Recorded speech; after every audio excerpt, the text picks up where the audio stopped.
சென்னை எண்ணூர் கடற்கரை சாலையில் போலீசாரால் பறிமுதல் செய்யப்பட்ட ஆயிரக்கணக்கான இருசக்கர வாகனங்கள் சீரழியும் அவல நிலை ஏற்பட்டுள்ளது. வாகன ஓட்டிகளிடம் இருந்து பறிமுதல் செய்யப்பட்ட வாகனங்கள் சம்பந்தப்பட்டவர்களிடம் அபராதம் பெற்றுக்கொண்டு ஒப்படைக்க வேண்டும். ஆனால் போக்குவரத்து காவல்துறை அதை எதுவும் செய்யாமல் சாலை ஓரங்களில் வாகனங்களை நிறுத்தி வைக்கப்பட்டுள்ளதால் துருபிடித்து வீணாகி போகும் நிலை ஏற்பட்டுள்ளது.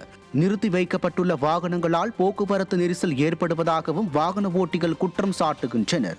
திறனற்ற திமுக அரசின் ஏவல் துறையினரின் அலட்சிய போக்கால் ஆயிரக்கணக்கான வாகனங்கள் சீரழிவதாக குற்றச்சாட்டு எழுந்துள்ளது. திருவண்ணாமலை மாவட்டத்தில் ஒரே நாளில் 4 மாணவிகள் மாயமான சம்பவம் பெற்றோர் பொதுமக்களிடையே பெரும் அச்சத்தை ஏற்படுத்தியுள்ளது.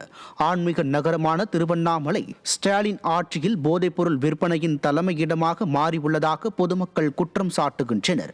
இந்நிலையில் பிப்ரவரி 18ஆம் தேதி ஆரணியில் 12ஆம் வகுப்பு மாணவி, செய்யாற்றில் கல்லூரி மாணவி, பொன்னூர் மற்றும் வேட்டவளம் பகுதியில் 2 நர்சிங் மாணவி என 4 பேர் மாயமானதாக வழக்கு பதிவு செய்யப்பட்டுள்ளது. போதைப்பொருள் விற்பனையால் பாலியல் குற்றங்கள் அதிகரித்த நிலையில் தற்போது மனித கடத்தல் சம்பவங்களும் அதிகரித்திருப்பது பொதுமக்களிடையே கடும் அச்சத்தை ஏற்படுத்தியுள்ளது. ஸ்டாலின் அரசு போதைப்பொருள் விற்பனையையும் பாலியல் குற்றங்களையும் தடுக்க நடவடிக்கை எடுக்காமல் ஆழ்ந்த உறக்கத்தில் உள்ளதாக பொதுமக்கள் குற்றம் சாட்டுகின்றனர். சென்னையில் காய்ச்சல் காரணமாக தனியார் மருத்துவமனையில் சிகிச்சையில் இருந்த சிறுவன் மூச்சு திணறி உயிரிழந்த சம்பவம் அதிர்ச்சியை ஏற்படுத்தியுள்ளது.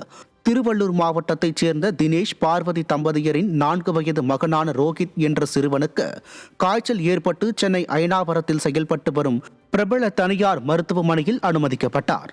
இந்நிலையில் திடீரென மூச்சு திணறல் ஏற்பட்டு உயிரிழந்தார். தவறான சிகிச்சையின் காரணமாக சிறுவனின் உயிர் பறிபோனதாக கூறி உறவினர்கள் போராட்டத்தில் ஈடுபட்டனர். தனியார் மருத்துவமனைகளை மாநகராட்சி நிர்வாகம் கண்டு கொள்ளாததால் பல தவறுகள் ஏற்படுவதாக பொதுமக்கள் குற்றம் சாட்டுகின்றனர்.